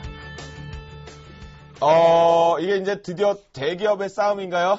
삼성과 LG의 싸움이 좀 오래간만에 붙은 것 같습니다. 삼성전자냐, LG U+냐인데요. 나무르 멘토. 예, 오늘 LG U+요. 굉장히 장기간 동안 끌고 갈 수 있는 아주 좋은 종목입니다. 그래요? 2탄이라고 볼 수 있고요. 네. 일단 저의 포트폴리오는 이래서 일단 오늘이 이제 마지막으로 5종목이 다 찹니다. 그래서 일단 완성이 되었다 이렇게 말씀해 드리겠습니다. 원래는 여기에 들어가 있어야 될 종목이 한 종목이 더 있습니다. 그래, SK 하이닉스인데요. 지금 이 SK 하이닉스의 어떤 신규 진입하기의 가격이 썩 부담스러운 가격이면 틀렸기 때문에 일단 오늘은 LG U+를 권해드리는데요. 차후에는요. 저랑 같이 반드시 잡아서야 될 종목이 또 SK 하이닉스다 이렇게 말씀해드리겠습니다. 우선 네. LG U+ 하면 싸이가 이제 선전하는 것을 많이 이제 기억하실 건데요. 이 통신업자죠. 이제 과거 이제 LG 데이콤 그리고 파워콤이 이제 같이 합작이 되어서 만든 회사입니다. 그래서 현재로서는 뭐 통신이라든지 그리고 전화 그리고 데이터 서비스 하고 있는 회사인데요. 일단 이렇게 보면 되겠습니다. LG가요, 1등이 별로 없습니다. 그래서 삼성전자한테 항상 뒤처지고요. 통신시장에서는 또 LG 같은 경우에는 또 SK텔레콤 그리고 KT한테 좀 밀려가고 있는 양상인데요. 우리는 최바닥에서 새로운 희망을 엿볼 수 있다 이렇게 생각합니다. 최근 일단 우리 그 휴대폰 산업에 대해서 잠시 봐야 될 것 같은데요. 휴대폰이 처음에 이제 1G 첫 번째 나온 휴대폰은요, 통화만 되는 거였죠. 그 다음에 나온 게 2G입니다. 2G는 문자가 되는 거죠. 그때부터 이제 문자를 쓸 수가 있었고요. 그 다음 나온 게 3G입니다. 인터넷을 할 수 있고 데이터 통신이 가능하고요. 4G는요, 실시간 영상 그리고 차세대를 가기 위한 기본적인 어떤 모듈화된 플랫폼이다 이렇게 볼 수가 있겠습니다. 자, 그러면 1G에서 4G, 4G까지 왔는데요. 그 다음에는 과연 무엇이 있을까요? 그 다음에는 5G가 있을까요? 없습니다. 통신에서의 이 LTE는요, 하나의 종착역입니다. 이 종착역인 시장에서 누가 먼저 선점해 나가느냐 굉장히 중요한데요. 재작년 우리가 하나 생각해 보면은요, SK텔레콤이요, 2.1GHz를 주파수를요, 1조 원에 낙찰받았다는 뉴스를 분명히 본 기억이 있을 겁니다. 그 왜 받으려고 했느냐? LTE 시장은 그만큼의 매력이 있기 때문에 그렇습니다. KT 같은 경우에도요, 이 016과 018을 전부 다 없애면서까지 LTE 시장으로 빨리 진입하려고 했습니다만 선점은 누가 했느냐? LG U+가 먼저 했었거든요. 그래서 이제는 LTE의 시장이 이제 본격적으로 가속화되고 있는 성장 국면으로 들어서고 있고요. 이 성장은 이제 올해까지가 거의 마지막인 것 같습니다. 2014년만 돼도요, 이 성숙 시장으로 들어가게 되는데요. 이 통신 시장이라는 것은 항상 초기 투자 비용 굉장히 많은 상황이고요. 그 다음부터 거의 원가 개념 없거든요. 비용이라는 것은 전부 다 마케팅 비용인데 이 마케팅 출혈이 너무 심하다 보니까 요즘 방통위에서 많이 경고를 많이 또 내렸었고요. 영업 정지도 시켰고요. 전체적으로 마케팅 비용이 계속 줄어들고 있는 부분입니다. 이런 부분들이 큰 모멘텀이 작용할 수 있겠는데요. 우선 첫 번째 이제 그래프를 보면은요, 이제 가입자 기준 점유율입니다. LG U+ 같은 경우는 2010년도 한 17.8%에서 2년 지나서 18.9%, 2012년까지 거의 증가된 폭은 작거든요. 근데 중요한 부분은 그 다음 LTE 가입자 수입니다. LTE 가입자 수가요, 현재 지금 1, 4분기만 하더라도 이제 520만 명 정도가 들어왔거든요. 그래서 그렇다고 본다면 지금 LTE 쪽으로의 어떤 시장 점유율은요, 거의 5대 2.5대 2.5입니다. 그래서 SK텔레콤이 50%를 현재 장악하고 있고요. 그 다음에 KT와 LG U+가 25% 정도 나눠 가지고 있는 부분인데요. 최근 이제 KT의 어떤 그 마케팅이 다시 한번 가속화되면서 점유율이 좀 더 SK텔레콤 다음으로 KT가 올라선 모습은 있지만은 아직도 LTE에 대한 기대감은요, 충분히 이제 U+가 좀 더 크다 이렇게 볼 수가 있겠고요. 항상 이런 것 같습니다. 매출액 증가율 대비 영업이익의 증가율이 어느 정도 커지느냐, 이런 부분이 이제 레버리지 효과인데요. 영업 레버리지 관점으로 본다면 이 3사 중에서 LG U+가 좀 탁월하다 이렇게 볼 수가 있겠습니다. 그 다음에 이제 LG U+가 이제 재무적인 부분으로 상당히 좀 재밌는 게 하나 있는데요. 연간 무형자산 상각비라는 게 있습니다. 네네. 이 비용은요, 이제 과거 이제 가포 체제의 회계에서는 영업 비용으로 그 매출 원가로 잡히지 않았던 부분인데요. 지금 같은 경우는 IFRS 체제 하에서는 이게 매출 원가로 잡힙니다. 그래서 상각을 치게 되는데 처음에 초기됐던 비용에서 연차별로 일정 정률 또는 정액으로 감가를 하게 되는데요. 그 비용이요, 작년 같은 경우에도 2,200억 정도가 마이너스가 잡히게 되는 거죠. 여기에 따라서 영업이익이 굉장히 줄었던 부분이 있는데 이 상각 처리가 이제 거의 끝나가기 때문에 2013년부터는 이 재무상에서 영업이익이 굉장히 좀 좋게 나타날 가능성이 있다 이렇게 볼 수가 있겠고요. 네. 따라서 올해 같은 2012년 같은 경우에는요, 이 영업이익이 1268억에서 당기순이익은 597억으로 마이너스죠. 당기순이익 측면에서는 마이너스가 발생했지만 올해 같은 경우는 영업이익이 5천억 그리고 당기순이익이 한 2,955억 정도로 전체 기관들이 지금 평가하고 있는 추정치의 합산 컨센서스거든요. 이 정도로 지금 예측이 되고 있고요. 2014년까지는 초고도 성장이 충분히 가속화될 것으로 기대를 하고 있습니다. 그래서 전망에 통합적으로 결론적으로 말씀해 드리자면 역시 LTE 시장에 먼저 선 진입함에 따라서 굉장히 좀 사람들의 흐름들 인식도 굉장히 좋아지고 있는 상황이고요. 또 하나, 이 삼성전자와 애플의 아이폰 시장에서만 유지되었던 LTE 시장이요. 전체 여러 가지 단말기 다변화들이 지금 나타나고 있기 때문에 여기에 대한 시너지 효과 충분히 있을 것 같습니다. 네, 가격 메리트 충분히 네네. 이제 가지고 있을 수 있다 이렇게 볼 수가 있겠고요. 네, 포인트 좀 짚어주시죠. 예, 그렇기 때문에 LG U 플러스는요, 오늘 같은 경우에는 좀 상승했습니다. 시장이 좀 안 좋았음에도 불구하고 상승 흐름들이 나타났는데요.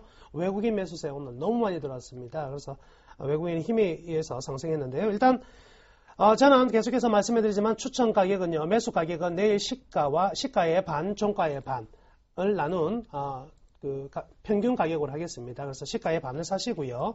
그리고 종가의 반을 사시면 될 것 같고요. 목표가는 일단은 10,000원 정도만 잡겠습니다. 그래서 10,000원 정도 잡고요. 손절매 가격은 7,700원 정도 21선이 완전히 깨어지면서 추세가 좀 이탈되는 흐름들 속에서 손절매를 잡으시면 크게 문제가 없을 것 같습니다. 네, 그렇군요. 우리 나무노멘토의 매매 잡는 방법은 시가와 종가에 자신의 비중을 반반씩 들어가서 단가 작업을 좀 해야 되는 그런 포인트인 것 같습니다. LG 플러스, LTE 쪽, 롱텀 에볼루션 쪽으로 이제 발빠르게 먼저 대처를 하면서 시장 점유율을 장악을 했었는데요. 시차모멘토, 예. LG 플러스 사실 통신주에서는 좀 가볍긴 되게 가벼워요. 수급적인 측면에서도요. 예. 네, 나무노멘토가 얘기하는 부분에 대해서 포인트 좀 동의하십니까? 글쎄요, 동의하는 부분이고 안 하는 부분인데, 이제 가장 물론 추정 실적 이런 부분에 대해서는 이제 앞으로 단가가, LTE가 이제 그 단가가 높으니까 그런 부분에서는 저는 의의를 달지 않고요. 중요한 건 뭐냐면, 어쨌든 우리가 이제 그 통신시장에서 50%가 SK텔레콤입니다. SK텔레콤인데 SK텔레콤이 그저께 칼을 휘둘렀죠. 뭡니까? 통신사 간, 그러니까 자네 통신사 간 무한대 문자와 그러니까 통신료를 무료로 하겠다. 그렇죠, 그렇게 했죠. 이게 보통 일이 가입자가. 아닙니다. 예, 가입자 이게 보통 일이 아니거든요. 사실 여러분 아다시피 저도 이제 휴대폰을 5대 쓰는데 다 이제 LG텔레콤입니다. 왜? 다른 데보다 단가가 싸니까요. 네. 싸는 게 쓰는데 이제 문제는 뭐냐?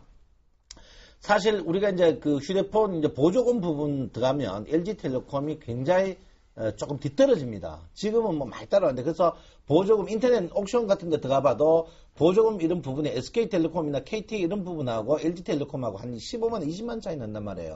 그런 부분에 대해서는 저는 이제 과연, 그거는 뭐를 말하면 LG텔레콤의 그 사이 이제 투자금, 과다한 투자금, 사실 그 앞에 LTE 하기 전에 그거 하기에 비해서는 너무 과다한 투자를 많이 했다 이렇게 본데, 제가 볼 때 물론 앞으로 2년 후는 모르겠지만 최근에 봐서는 저는 방금 우리 목표가 10,000원 정도의 저 가격이 거의 제한 가격이 아닌가 이렇게 생각하고 있고요.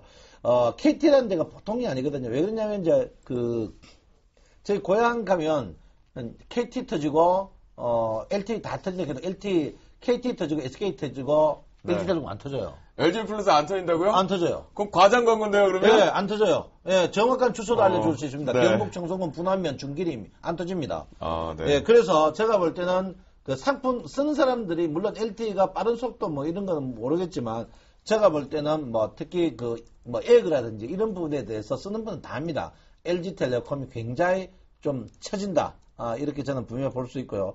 사실 우리나라는 이제 항상 하프죠. 독과점 업체가 어떻게 하냐에 따라서 이 3등 업체는 출연을 할 수밖에 없는 그런 구조거든요. 어쨌든 간 모든 매출이 LG텔레콤이 3등입니다. 지금 그 LTE는 2등이지만, 그래서 SK텔레콤이 가만히 있지를 않을 것 같거든요. 그래서 SK텔레콤이 일단 한번 침으로써 한번 생각해 보십시오. 전날 SK텔레콤이 50%인데 그걸면 거기 무료인데 누가 그거 하십니까? 그것 때문에 3일 만에 23만 명이 변경됐대요. 그래서 그런 부분에서 여러분 너무 LG U 플러스가 저평가는 맞아요. 그렇지만 너무 크게 수익 보는 거는 저는 반대한다. 이렇게 제가 분명히 말씀드리겠습니다. 그래요. 근데 실장님 제가 궁금한 게 있어요. 지금 얘기하시는 반박의 내용을 좀 보면 예. 목표가 10,000원까지는 갈 수 있다를 동의하신 것 같거든요. 맞습니까? 예, 동의합니다. 예. 10,000원까지는 동의하셨죠. 예. 그 다음에 이제 LG 플러스가 이 SK텔레콤이나 거대국민 KT 때문에 예. 추가적인 영업 실적이 나온 거는 부정적이지 않냐? 예. 이 의견을 물어보신 예, 거죠. 그렇습니다. 어떠십니까? 예, 일단 LTE가 되게 안 터진다고 하시니까 예. 저라도 꼭 전화하겠습니다. 왜냐하면 전국망 LTE를 제일 먼저 한 게 LG U 플러스인데. 아니요, 먼저는 했는데 네네. 가장 접속률은 근데 그게 아닙니다. 시장 전체의 접속, 예. 그 모든 상간 지역을 다 따졌을 때 아직도 1위는요, LG U+가 차지하고 있습니다. 평가선에서. 그래요? 예, 그리고, SK텔레콤이 시장 점유율의 50% 유지하는 거는요, 앞으로도 계속 될 겁니다. 그러면 왜 제가 이제 LG U+를 선택했느냐. 과거에도 SK텔레콤은 50%를 유지했다는 것이고요. LG U+는요, LG가 좀 이렇게 말씀해 좀 그렇게 할 수도 있는데요. 연구를 안 합니다. 그래서 남들이 하는 걸 보고 약간 뺏겨가지고 최소한의 비용으로 그래서 단가를 항상 좀 싸게 하고 있거든요. 그래서 순전히 이제 단가 경쟁. 과거 이제 통화요금이 10초에 18원 SK텔레콤 할 때요. LG는 14원씩 이렇게 했습니다. 그래서 자기의 영역에서만 수익을 내면 된다 이렇게 볼 수가 있겠고요. 그러면 결국 성장하지 못할 것을 왜 이제 추천하느냐? 사실은요, 저는 SK텔레콤을 추천하고자 했습니다. 그렇지만 현재의 타이밍에서는 SK텔레콤의 현재 가격보다는 LG U+가 좀 상대적으로 좀 더 저평가이기 때문에 여러분들에게 단 1%라도 수익을 좀 더 빨리 올려드리고 싶기 때문에 제가 LG U+를 선택한 것이고요. 결론적으로 말씀해 드리자면요, SK텔레콤과 LG U+는요, 둘 다 통신시장 전체의 파일을 분명히 키워갈 것입니다. 통신업에 대해서는 굉장히 저는 좋게 보고 있거든요. 그래서 어느 종목을 선택하셔도 역시 무조건 오케이다. 다만 현 시점이라면 그리고 현 가격이라면 저는 이제 LG U+를 추천하는 게 좀 더 낫지 않을까라고 생각해서 추천했습니다. 지난번에 그 나무르 멘토 같은 경우는 통신주의 반란은 분명히 충분히 가능하다라고 얘기를 했었잖아요. 그 관점에서 좀 잡아오신 거죠? 예, 그렇습니다. 예, 통신주 같은 경우에는 일단 비용이 빠져나가고요. 이제부터 수익이 들어오면서 전체적으로 이익이 좀 개선되는 이 ARPU라고 볼 수 있는데 가입자당 평균 매출액이요. 계속 이 LTE 시장이 열림으로 인해서 굉장히 크게 증가됐다는 점을 본다면 통신시장 분명히 좀 매력있다 이렇게 말씀해드리겠습니다. 네, 해외 증시 쪽에서 가장 부정론자죠. 마크 파버가 또다시 뉴욕 증시가 더 지금 여기서부터 추가적으로 상승할 경우에 여름철에 폭락할 것이다는 의견을 또다시 주면서 우리나라 투자자들 같은 경우 위축되게 만드는 것인가 아닌가 그런 긴급 속보 부분도 좀 언급을 좀 드렸고요. 뉴욕 증시는 지금 막 출발이 되면서 실적 발표를 앞두고서 혼조 출발 양상을 좀 가져가고 있다라고 여러분들께 속보를 좀 말씀을 좀 드려보도록 하겠습니다. 그런데요, 이 LG 플러스 같은 경우는요, 여러분 사실은 기술적으로 분석을 하다 보면 LG는 전형적인 3G망을 갖고 있지 않습니다. 그래서 LTE 쪽으로 빠르게 2차 망을 2G망을 가지고 롱텀 쪽으로 빨리 갔었던 거죠. 그 사이에 이제 KT와 SK텔레콤이 3G망을 갖고 있다 보니까 기술 교체 때문에 위쪽에 주파수 헤르츠를 갖고 오면서 반사익을 가져갔는데요. LGU 플러스 LTE 쪽을 저도 이제 이 얘기를 기술적으로 공부를 하다 보니까 애널이니까 공부를 하다 보니까 써봤어요. 근데 확실히 빠르다고요. LTE 쪽으로는 SK나 KT보다는 좀 더 빠르더라고요. 그래서 이게 참 공부를 많이 해야 되는 거예요. 이제는 애널리스트가 기술까지 공부를 해야 되는 상황인데요. U 플러스 10,000원까지 두 분 다 목표가까지 갈 수 있다라고 얘기를 하셨으니까 여러분들도 매매 트레이딩 잡아보시는 거 어떤가 그런 생각이 듭니다. 신창원 멘토, 예. 한번 제대로 이익 실현 낸 거를 또 가지고 오셨습니다. 예. 또 이제 타이밍이 온 거예요? 예, 또 왔습니다. 아하. 여러분 알다시피 수출업체들은 환율이 이제 원화 약세일수록 이제 수익이 굉장히 많이 나는 편이고요. 그리고 이제 최근에 이제 DDR 2기가 256 8이죠. 133이라든지 DDR3 2기가 256에 8에 1600MHz. 최근에 반도체 가격이 3개월 전에 비해서 무려 여러분 보시면 60% 상승했어요. 네, 단기적인 급등 나왔죠. 무지하게 상승했어요. 무지하게. 그래서 이제 어떤 분, 저희 처남이 이제 하이닉스가 있는데 그런 말을 하더라고요. 하이닉스가 망할락하면 디램 가격이 오른다. 이런 이야기를 해요. 그래서, 하이닉스 가격, 물론 뭐 하이닉스를 이야기하려고 하는 게 삼성전자인데, 삼성전자가 물론 반도체 부분에서 뭐 큰 수익은 안 납니다만은, 그렇지만 이게 바람 불면 개수장사거든요. 네네. 개수장사라서 엄청난 수익을 난다. 이렇게 볼 수 있습니다. 제가 이제 최근에 제가 여러분에게 이제 아침에 굿모닝 이제 대방에 가면서 항상 이야기해드리면 지금 당 자체가 여러분 더 고통스러운 거는 같이 빠져야 될 삼성전자가 안 빠지고 여러분만 빠지면 그렇다 이거거든요. 결론은 뭐냐면 삼성전자가 시가총액 35%예요. 35%가 안 빠지고 35% 이 빠져야 될 친구가 안 빠지고 60%가 빠지면 생각으로 보면 어떻게 조금만 빠질 것 같죠? 안 그렇습니다. 왜? 그거는 세제곱하고 비례하거든요. 그래서 제가 볼 때는 삼성전자가 안 빠짐으로써 다른 주식이 탄력적으로 더 빠진다. 이런 결론은 뭡니까? 주가가 빠질 때 많이 빠지면 주가 뜰 것 같죠? 천만에요. V자는 들지를 몰라도 주가 빠질 때 제일 안 빠진 주식이 상승할 때 제일 많이 뜹니다. 맞아요. 예, 그래서 제가 볼 때는 삼성전자의 D램 반도체. 그리고 또 하나는 뭡니까? 최근에 삼성전자의 갤럭시, 이 부분 매출, 그리고 원화의 약세 부분, 그리고 반도체, 그 사이 골치 아프던 반도체 부분까지 굉장히 급등하기 때문에 삼성전자는 제가 만약에 이번에 주가가 반등하면 180만 원까지는 간다. 여러분 68만 원대 삼성전자 설악했던 사람 저밖에 없었어요. 좋은 말 할 때 제가 볼 때는 삼성전자 사는 습관을 분명히 들어야 된다. 이렇게 말씀드리고 지금 가격대 매수하셔도 된다. 이렇게 말씀드리겠습니다. 네, 그렇군요. 저밖에 없었어야 했는데 여러분 매수하셔야 될 것 같습니다. 분명하게. 그만큼 삼성전자가 지수의 영향력을 분명히 가지고 있다라고 말씀해 주셨는데 내일 매수가가 시초가 공략을 한다라고 말씀을 좀 해주셨거든요. 여러분 체크해 보시면서 목표가까지 이번에 상승 모멘텀을 시장과 함께 간다 180만 원까지 제시를 해주셨거든요. 남은 모멘텀 삼성전자 이대로 갈까요? 사실은 삼성전자가 조정이 나오고 그리고 다른 종목군들에 가야 우리가 트레이딩 쪽으로 해서는 더 유리하거든요. 저는요, 삼성전자가 하나의 큰 변곡점이, 시장의 큰 변곡점이 왔을 때로부터 매수를 한다면 한 3년 정도 가져가는 투자를 제외하고는요, 단 한 번도 삼성전자 매수를 추천하지 않거든요. 그래서, 지금 같은 경우에도요, 삼성전자가 왜 사야 되는지에 대한 의문이 좀 있어가지고 하나 이제 질문을 해드리자면, 예. 삼성전자가 지금 152만 원에서 매수를 해서 이제 180만 원의 목표가를 잡는다면, 과연 이제 삼성전자 지수에 대해 차지하는 비중이 큰데 예, 그렇죠. 코덱스 레버리지가 좀 더 높은 수익이 나오지 아닙니다. 않을까요? 코덱스 레버리지 쓰지 안 납니다. 예, 왜 그렇습니까? 왜 안 나냐면 코덱스 레버리지가 전형적으로 기관들의 제가 코덱스 인버스, 코덱스 레버리지가 과거 우리 애널리스트가 코덱스 인버스 사가지고 전 시청자를 영원한 깡통으로 만드는데 코덱스 인버스 레버리지가 주가에 연동돼가지고 움직이는 것 같지만 움직이지 않아요. 전형적으로 ELW처럼 움직여요, 그게요. 근데 이 예. 코덱스 레버리지는 이게 그 삼성투신 운영에서 이게 예. 추정 오차가 지금 가장 작은 ETF잖아요. 예. 결국 이제 미국 같은 경우에 ETF 시장이 전체 주식 대금의 한 35% 차지하고 네, 많습니다. 우리나라는 12%밖에 안 되거든요. 예. 앞으로 이제 코덱스 시장이 훨씬 더 ETF 시장이 커지고 나면 예. 이 추적 오차는 훨씬 더 많이 줄어들 것이고요. 예. 그렇다고 한다면 시장을 따라간다면 이제 충분히 코덱스가 좀 더 수익 측면에서 더 낫지 않을까. 결국에는 하루 이틀 정도의 차이는 있겠지만은 우리가 180만 원이라는 가격이 짧은 기간에 도래하는 것은 아니기 때문에 그러면 계속 추정을 한다면 오히려 이제 코덱스 레버리지 쪽이 수익이 더 높지 않을까. 그리고 또 하나의 이제 의문점은 단기적으로 접근을 한다면 삼성전자보다는 또 선물주 투자가 더 매력적이지 않을까요?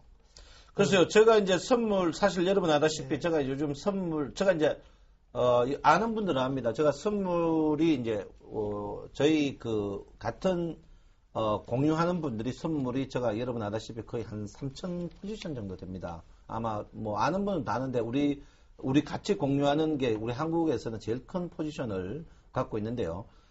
선물은 전문적인, 사실 보면 홀짝이지만 굉장히 전문적인 홀짝이지만 선물은 공부하고 수익하고 비례합니다. 그래서 제가 이제 오늘 또 제가 이제 평균 연세가 60 넘었는데 대신증권 신천지점에서 선물 투자 설명해서 내가 매몰차게 대놓고 XX를 했습니다. 왜 했냐면 그만큼 그 소리를 듣고 이제 공부를 하시면 하고 하지 말아요. 이 말인데 뭐냐면 선물이 생각보다 선물이 자 삼성전자가 여러분 삼성전자가 70만 원대에서 140만 원 올 때 지속적으로 꾸준하게 왔습니다.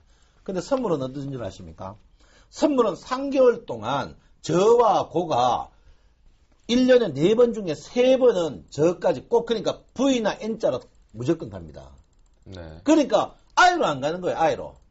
삼성전자 같은 갈 때 I로 계속 갑니다. 그런데 선물은 아닙니다. 가더라도 N이나 U, V나 이래 가거든요. 그래서 제가 이제 선물 같은 부분은 여러분 생각보다 가더라도 꼭 뭡니까? 함정을 주고 갑니다. 왜? 외국인과 기관의 트랙을 쓰거든요.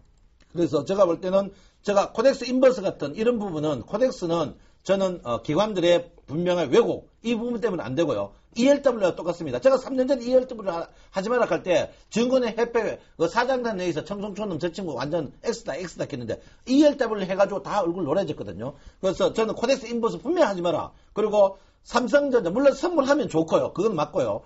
자신 없으면 삼성전자밖에 없다. 저는 분명히 말씀드립니다. 예. 자, 그러면요. 예. 제가 정리를 좀 하겠습니다.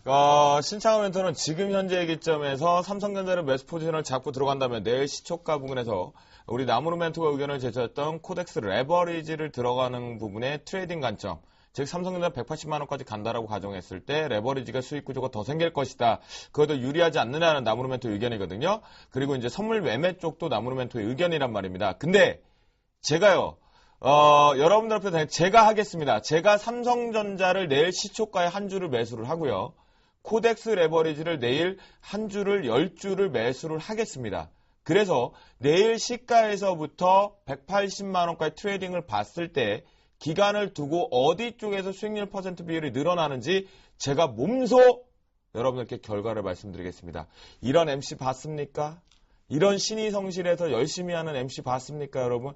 이런 MC를 비롯한 멘토들은 우리 샘플러스 서울경제TV에만 있다라는 거 잊지 마셨으면 좋겠습니다.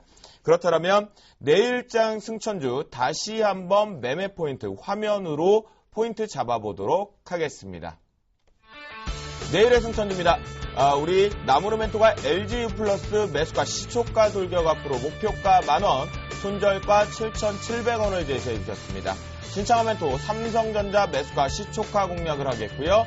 목표가 156만원, 아까 여기서 올라갈 경우에 180만원 말씀을 해주시면서 손절가 없다라고 제시를 해주셨습니다. 그렇다면 포트폴리오를 체크해 보도록 하겠습니다. 나무르 멘토가 아까 리뷰 포인트를 잡아주셨지만 골프존, GS 리테일, 셀존, 대우 인터내셔널 얘기하면서 보유 의견을 주셨는데요. LG 플러스를 내일 신규 편입하면서 셀트리온을 통해서 그리고 SK 하이닉스도 매매 트렌드 잡는다라면 이제 내 포트가 제대로 빠졌다, 빼어졌다라고 얘기를 해주셨습니다. 신창한 멘토의 포트폴리오입니다. 대한항공, 삼성 엔지니어링, 포스코, LG화학, 삼성 SDI 중에 대한항공과 삼성 엔지니어링은 중장기 편입을 하기 때문에 일단 포트에서는 매도 의견을 제시해드리는 거고 장기적인 플랜은 중장기 편입으로 들어가자라고 분명하게 제시를 해주셨습니다. 그리고 내일 시초가에 삼성전자를 신규 편입을 한다라는 거 여러분들 체크해 보실 수가 있겠습니다. 정신없이 쉴 새 없이 이 두 분과 얘기를 했고 김도영 MC는 내일 지갑에서 꺼내서 코덱스 레버리지와 삼성전자를 사야겠습니다. 제가 그래서 결과로 보여드리겠다 말씀드리겠고요. 그러면서 내일장 전략 다시 한번 체크해 보도록 하겠습니다.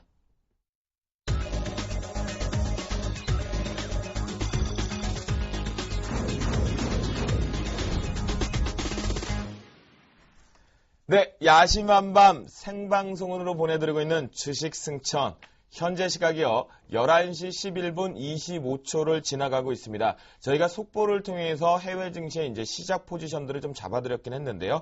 글로벌 증시와 야간 선물 시장 동향을 살펴보도록 하겠습니다. 현대선물의 신근철 연구원 연결되어 있습니다. 안녕하십니까?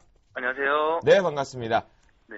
조금 전에 뉴욕 증시가 개장을 했는데요. 현재 혼조세로 출발됐던 부분이 추가적인 방향성을 잡았는지 살펴주시죠. 네, 그러면 이제 뉴욕 증시는 이제 부실한 제조업 지표 결과로 소폭 하락으로 출발했습니다. 지금 미국의 2월 중서부 제조업 지수가 실제 96.3을 발표하면서 이전 수치인 97보다 약간 밑도는 수준을 발표하면서 실망감을 안겨줬고요. 또한 유럽에서는 지금 포르투갈에서 시추권에 대한 위헌 판결이 나오면서 전반적인 상황은 부정적으로 흘러가는 모습입니다. 하지만 상승 추세가 꺾인 모습은 아니기에 단기적인 조정 가능성에 더 무게를 두고 있습니다, 저희들은. 아, 그렇군요. 결국은 단기적인 조정 가능성이 있다. 급하게 누가 진동으로 찾는가 봅니다, 연구원님. 예. 네, 알겠습니다. 유럽 상황도 좀 알아봐야 될 것 같은데요. 지난주에 큰 폭으로 이제 하락 마감을 좀 했어요. 하지만 반발 매수세로 상승 모멘텀을 가져오다가 또다시 미국발의 같이 커플링 동조화를 하고 있는데요. 현재 동향은 어떻게 보입니까? 네, 유럽 증시는 오늘 이제 상승을 보이고 있고요. 지금 최근 지속적인 하락으로 인한 저가 매수세가 유입되면서 반등세가 나타나고 있는 모습입니다. 지난주 수목금 3일 연속 하락하면서 유럽 증시는 지난 2월 이후 최저치까지 내려가 있는 상태인데요. 이에 따라 단기적인 반등 심리와 저가 매수세가 유입되면서 오늘 현재 0.2에서 0.5% 정도 상승세를 유지하고 있습니다. 새벽에 별다른 지표가 예정된 게 없기 때문에 이 상태로 마감될 것으로 예상하고 있으며 투자자분들께서는 명일 아시아장에서 발표될 중국의 소비자 물가지수 결과에 관심을 가져야 될 것 같습니다. 결국 오늘 같은 경우는 유럽발 이제 지표, 특히나 지수에 영향력 미칠 만한 재료가 없다라고 말씀을 하셨군요. 야간 선물 시장 동향도 살펴보도록 하겠습니다. 현재 또다시 주간 시장과 마찬가지로 야간 시장도 부정적인 모습인지 수급적인 동향까지 체크해 주시죠. 네, 야간 코스피는 지금 주간장에서 7일 연속 음봉을 기록한 이후 야간에서도 지금 하락은 지속되고 있습니다. 현재 한국 국내 증시는 외국 증시와 지금 동반한다기보다는 북한이라는 특수한 소재와 지금 연관시켜서 지금 하락하는 모습이 나타나고 있는데요. 이와 관련해서 금일 유럽 증시가 상승으로 마감하더라도 국내 야간 코스피에 대한 영향은 제한적일 것으로 저희들이 예상하고 있습니다. 그래서 금일 코스피는 이 상태로 그냥 하락으로 마무리될 것 같습니다. 아, 진짜로요? 네. 상승으로 마감해, 자꾸 연관이, 알겠습니다. 그래요. 있는 그대로 저희는 진실로 보여드리겠죠. 현대산물 신근철 연구원님, 오늘 말씀 감사합니다. 감사합니다. 참, 여러분들께 좀 좋은 모습, 진짜 내일은 좀 기술적 반등 시원하게 왔으면 좋겠는데, 이게 참 기운이 빠집니다. 생방송이 이제 마무리 가는 시점까지 돌아오고 있는데요. 쏜살같이 달려온 저희 주식승천 10시 멘토클리닉, 이제는 내일장 전략 다시 한번 아주 상세하게 살펴봐야 될 것 같습니다. 이 두 분께서 어떤 전략을 갖고 내일 대응하실지 살짝 보여주셔야 될 것 같은데요. 나무르 멘토부터 내일장 전략 어떻게 할까요? 일단 너무 두려워하지 말았으면 좋겠습니다. 길어봐야 앞으로 며칠 아닙니다. 며칠만 있으면 불확실성 많이 제거되거든요. 그래서 북한 리스크도 그렇고요. 지금 개성공단 철수한다고 얘기를 하는데, 오늘 가만히 생각해 보면요. 항상 출경이 먼저고 철수가 그 다음이거든요. 근데 직원들을 먼저 빼고 한국 임직원들을 서울로 출경시키지 않았다는 점은요. 분명히 아직까지 우리가 생각하는 만큼 많이 위험한 상황은 아니지 않나. 라고 생각해 볼 수가 있겠고요. 일단, 당분간 이제 계속될 이제 엔화의 약세와 그리고 금리 인하 여부가 좀 불확실성으로 상존해 있긴 하지만, 그래도 현 가격이라면 반드시 한 달 안에 활짝 웃을 수 있는 가격이면 틀림없다. 이렇게 말씀해 드리겠습니다. 그리고 현 시장 충격이 들어올 때, 펀더멘탈, 즉 실적이 아주 좋을 수 있는 그런 성장 가능성이 큰 종목들도 동반적으로 하락한 종목들이 있는데요. 그들 종목으로 다시 좀 모아가는 그리고 뭉쳐가는 전략이 상당히 좋을 것 같고요. 코스닥 또한 대형주 같은 경우에는요. 대형주 중에서 올 한 해 매출액 성장률 한 20% 넘어갈 수 있는 기업들, 영업이익 성장률 한 15%대 넘어갈 수 있는 기업들 같은 경우에도 상당 부분 지수 동반 하락 나타나는 종목들에서는 신규로 접근해도 그렇게 나쁘지 않다. 이렇게 말씀해 드리겠습니다. 그러면 내일부터라도 만약에 주식시장에 새로운 현금을 갖고 들어오시는 분들 분할매수 좀 들어가도 될까요? 현금을 가지고 내일부터 들어오시는 분들은요. 정말 축하드린다고 말씀해 드릴게요. 너무하십니다, 진짜. 저희도 들고 있는데, 참. 그러게 말입니다. 다 여러분 이렇게 호탕하게 한번 웃으세요. 그래야 내일 계좌에 꼽힙니다. 신청하면서 받아주시죠. 예, 저는 어제 여러분 곁에 분명히 1920이야 30이야에는 적극적으로 매수하라고 제가 분명히 이야기했습니다. 네. 여러분 지금 떨 거 없습니다. 전쟁 나면 다 내나 할 거 없죠. 다 필요 없으니까. 여러분 위기가 곧 이제 사는 자리 아니겠습니까? 그래서 너무 염려하실 거 없다 이렇게 보시고요. 주가 상승한다 켜놓고 또 잡주 사면 그거 잡놈 됩니다. 주가 상승에는 그래도 대형주거든요. 그래서 코스닥 자제하고 여러분께서 분명히 대형주 쪽으로 사야 된다 이렇게 보시고요. 참 최근에 주가가 100포인트 저도 입을 깨고 싶어요. 왜? 1920 간다하는데 저 딱 가버렸어요. 그래서 참 죄송한데 어쨌든 간 저는 반등합니다. 저는 이번 반등이 굉장히 큰 반등이 나올 가능성이 높은 게 아니고 가능이 아니고 확실하다? 반등이 있답니다. 있다. 음흠. 있다. 있으니까 여러분 걱정하지 마시고 턱하니 지금은 5부이자는 그렇고 3부이자는 내가 사야 되지 않나. 1년에서 한 번입니다. 그래서 은행금리 빌려가 지금 사야 되는 그런 자리가 아닌가 이렇게 생각합니다. 그래서 너무 염려하지 마시고 되고 또 생각보다 최근에 수출이 무지하게 잘 됩니다. 우리나라가. 그 금리는 제가 볼 때 떨어질 것 같아요. 그래서 걱정 안 해도 된다. 이렇게 제가 분명히 말씀드리고 미국 증시 빠진다고 신경 쓰지 말고 다리 쭉 펴고 자면 내일 미국 증시 상승할 겁니다. 네, 여러분 들으셨습니까? 그래도 저희가 이 두 분과 함께 제가 여러분들께 응원의 메시지하고 파이팅을 한번 외치면서 오늘은 주식 승천 10시 멘토클린이 준비한 시간 여기서 마치면서 인사드려보도록 하겠습니다. 시청자 여러분, 지금 많이 위축되셨지만요. 우리 신창한 멘토의 의견처럼 전쟁에서 살아남는 것처럼 지금 주식시장을 잘 견디신다면 강한 상승 속에서 여러분들의 계좌가 살아날 것이라고 분명하게 명심하게 약속드릴 수 있을 것 같습니다. 두 분도 화이팅 한번 해주시고요. 오늘 화이팅 하면서 마치도록 하겠습니다. 시청자 여러분 화이팅!